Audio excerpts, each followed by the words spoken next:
We got some new X-Men casting rumors. I'm going to go over them real quick because I don't think there's very much I need to explain about any of it. But I do want to talk about it and give you that I think it's good.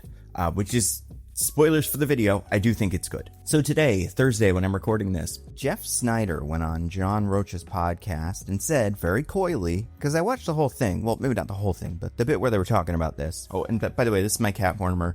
He's here because one of the characters that we're going to talk about has several cats, and he has a lot of opinions about how they are named, because they're named after, I want to say Disney characters? I cannot remember. Write in the comments what their cats are named. And the other reason is because one of the characters kind of mutates into being a cat. We'll talk about it, maybe. All right, so they're making an X-Men movie. Marvel is. Jeff Snyder, who seems to be somewhat reliable with this stuff, goes on John Rocha's podcast and says, very coyly, I don't know, I feel like they might be looking at a couple of actors for different roles. And eventually he says these two names. So this first one is for the character of Rogue. Now, before we had heard maybe Margaret Qualley was on that list. She may still be, by the way. These are just actors that, according to Snyder, they're just people they're looking at, that Marvel may be talking to or considering for this role. I think Margaret Qualley is obviously a very popular actress. She's talented, and, you know, she's got the fire, the sassiness that I think is necessary for Rogue. I wasn't convinced she was the best one ever, but that was interesting. Now, that still may be on the table, but the new name that people are saying is Odessa Alzion. Now, this is an actor who people are probably familiar with through one of three things. Either you saw Marty Supreme this year. She was the female lead in Marty Supreme. She was like the second lead in the show I Love LA that I thought was actually really funny, which starred Rachel Sennott as like an influencer manager. And then Odessa played Tallulah Steele, the influencer who is kind of on the cusp of being a big deal. And she's also friends with Maya, Rachel's character. So they work together. Odessa, in that, I think has a real interesting Rogue energy. I'd say like she's very impulsive. She gets in some fights, not like physical fights, but I wouldn't say she's like a hothead necessarily, but she is not cool under pressure, which I think is something that you could say about Rogue, right? Rogue kind of wears her emotions on her sleeve sometimes. I do think Rogue is a character that has evolved a lot since her original creation, to the point where I think we're in a really interesting spot with Rogue, where her and Gambit are kind of parents to these new X-Men, and I think that's an interesting role for her. But I feel like early Rogue has a little bit of that wild child energy that I do think Tallulah has on I Love LA. Third thing you might know her from, and there are a lot of things because she's been working for a while for a reason that I will explain. She's also, I think, the main new character in that animated Stranger Things show that has not come out yet as of today, but like I don't know when people are watching this, so she'll be like the new one in that. Besides that, you know, she was on Ghost, she was in Hellraiser reboot. She's got a lot of work. Part of why, and this was true of Margaret Qualley too, so maybe this is part of the casting process as well, daughter of a famous Hollywood person. And I'm not saying that means she's not good. I'm only bringing up the famous Hollywood person here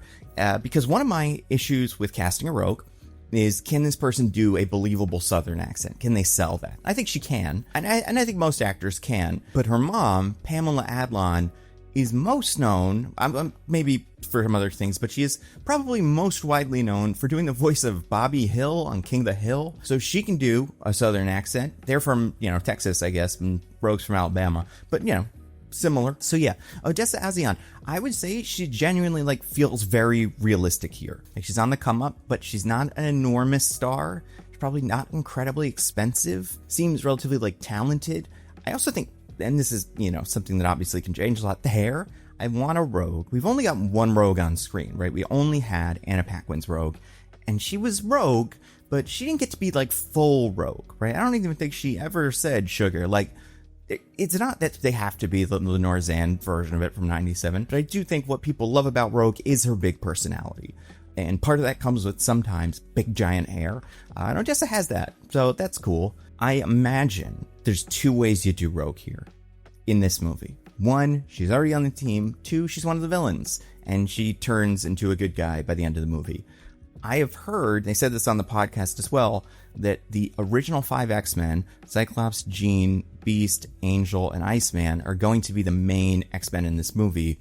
Now, you could stick some other X-Men on there, like a Storm, I think would be reasonable, or a Rogue, or a Jubilee. Nightcrawler, people love Nightcrawler. Magic, you know, she's in everything now, why wouldn't she be here? But Rogue is the only one that was fully introduced as a villain, so if you want to do a Brotherhood of Evil Mutants storyline, where Mystique has a team of mutants, one of them being Rogue. She could transition to the team over the course of the movie. I think that could actually be pretty fun. So first person, Odessa Alzion for Rogue. I think realistic in terms of the character will probably be in the movie. I think realistic in that this seems like the right actor to sign on for like a big part like this. And not just a big part, but a part that's going to be in a lot of things. Realistic in terms of, I think she could do it. I think she's got the juice. Then the other one. And this one, I believe, I don't remember what video I mentioned this in, or if I just mentioned it on Twitter at some point. This is an actor playing Beast. Now, I didn't suggest them for Beast. I suggest them for something else. It's an interesting one. And it's another actor, much like Odessa, who had a big year, was not on people's radars really that long ago. And after his big performance, everybody's looking at him like, ooh, he should be this superhero. He should be this superhero. And that is in the role of Beast, potentially. Again, these are all people that maybe are being looked at. Peter Claffey. Most people remember from Night of the Seven Kingdoms, he plays Dunk. And I think that is very interesting because, okay, so right off the bat, I like him a lot in that show. I think he's great. I think his character like has a good heart. He's also very funny. He's got a solid amount of range that he displays in the show. Also, just a big old guy.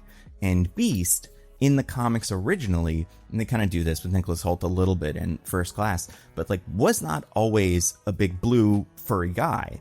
For a lot of his, I don't even want to say, maybe for the first 10, maybe 20 years of his publication, I can't remember when this happens, maybe 10, but he gets turned into Beast because he takes a formula that's meant to mutate humans, I believe, and gets kind of further mutated. But before that, he's just a big guy. And he is big. He's both tall, but I would say more kind of wide and built. Beast, while he is like a super genius, is also like on the football team. And he's kind of the most jockey of the original X-Men. Because that is the dynamic, right? Scott and Jean are like homecoming king, homecoming queen. Bobby's the little jokester. Angel's the pretty boy. And Beast is the jock / nerd. I think when people think about an actor for Beast, you do want someone who is physically, just big. I don't think they need to be necessarily tall, but like they gotta have a frame. And apparently, this actor, Peter Claffey, used to play rugby. That was, I think, his main thing before he became an actor, which is good because rugby is almost like football. Some would say it's better than football. Not that Beast needs to play football, but like I do think the actor who you cast for Beast, you would want to be someone who just naturally in their life has played some sport, because like why wouldn't you? A lot of actors do that, right? Like The Rock played football. Jason Statham was a diver. Vinnie Jones, the old juggernaut, was I believe also a rugby player. So Peter Claffey potentially for Beast. The two things that I'm like a teeny bit worried about, not actually that worried, but I would say the two things that I think most people might think of like, wait, is that going to work? Number one, he's Irish.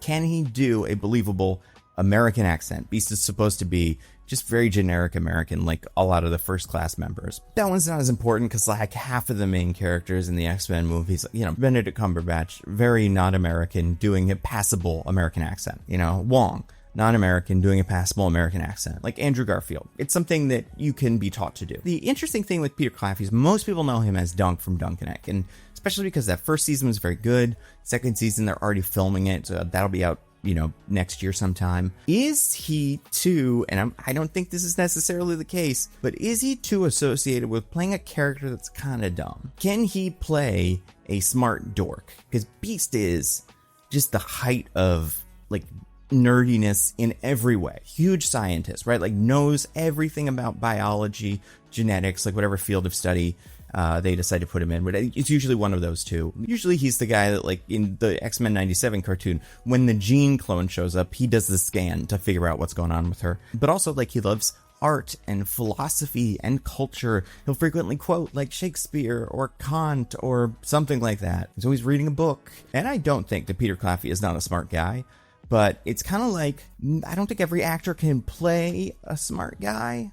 Like it's hard to watch a movie where, and no offense to Peter Claffey for even comparing you to this, but like where Mark Wahlberg is like a scientist, and you're like, oh, come on, let's be real. He's not an inventor. He's also not from Texas. Nothing about Transformers 4 makes any sense.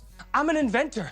This could be a game changer for me. But like, I do think there's other actors that have done similar things and can kind of sell it. I don't hate Arnold in movies where Arnold is supposed to be super smart. And there's quite a few of those, right? Mr. Freeze, Twins. Sometimes he's done roles like that. And I guess that's not necessarily why, like, I don't think he can do it. But that's my one thing is, can he sell that? I'd like to see that. That would make me go like, oh, he's going to be perfect. Also, in the right ballpark of like gettable, right? Not incredibly expensive. but someone who is on the up, who is going to be pretty famous, it seems like, and like have a big career. Also, I said the cat thing. At one point in the 2000s, Beast started going from just like hairy blue guy to like cat guy. He got a secondary mutation. I don't know what happened to it. I guess it wore off because he doesn't do that anymore. It's a weird look. So that means, and this is just potentially, right? These are not cast for sure, but we're starting to build the team of X-Men that I do think makes sense. Sadie Sink is Jean Grey, maybe. Who knows? Maybe that's who she's playing in the Spider-Man movie. Maybe she's Shathra or something else, or maybe she's nobody. But let's say she's Jean Grey. Sadie Sink is Jean Grey, Odessa Azion as Rogue, and then Peter Claffey as Beast.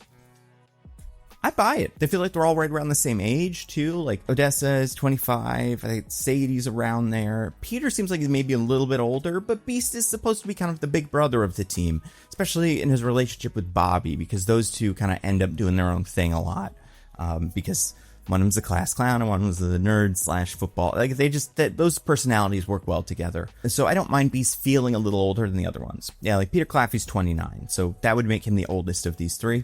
But I think it could totally still work. And yeah, that's really all I got. This is the first bit of like casting news or rumors or anything for the X-Men that I've heard in a while, besides obviously potentially Sadie Sink.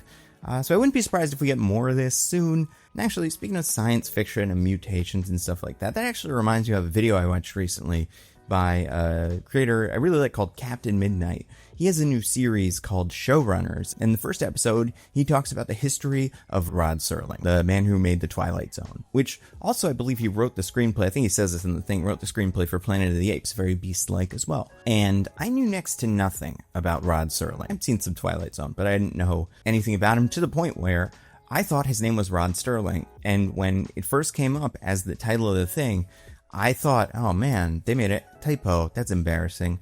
And then I looked it up and I was like, nope, I've just been wrong about this my whole life. But it paints him as kind of a really fascinating figure, not unlike Beast, who is very smart, cares about philosophy. He had to deal with censorship, much like Beast has to deal with Sentinels. So if you want to watch that video, along with tons of other videos, and all my videos early and ad-free, you can check out this video sponsor, Nebula.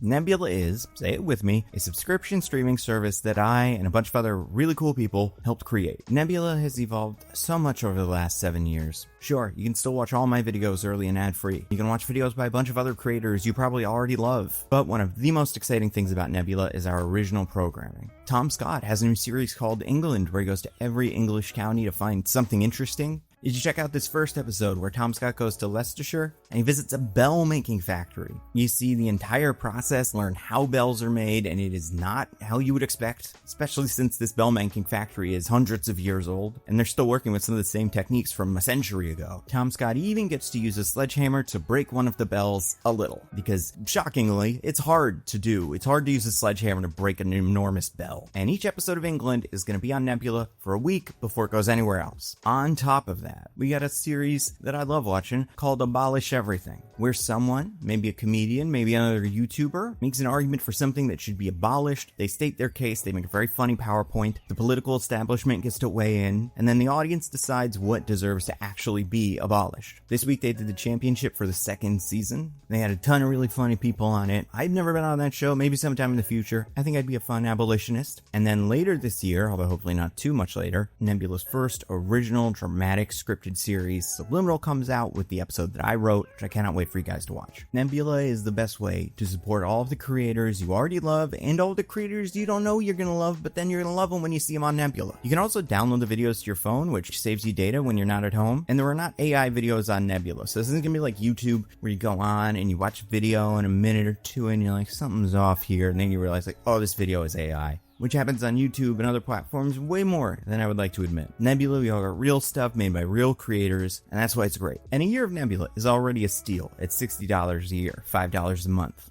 But if you go to go.nebula.tv/thenandocut, you can get a year of Nebula for just $30. That is $2.50 a month. It is an amazing deal. Again, go to go.nebula.tv/thenandocut to check it out. That's all I got. Stay safe.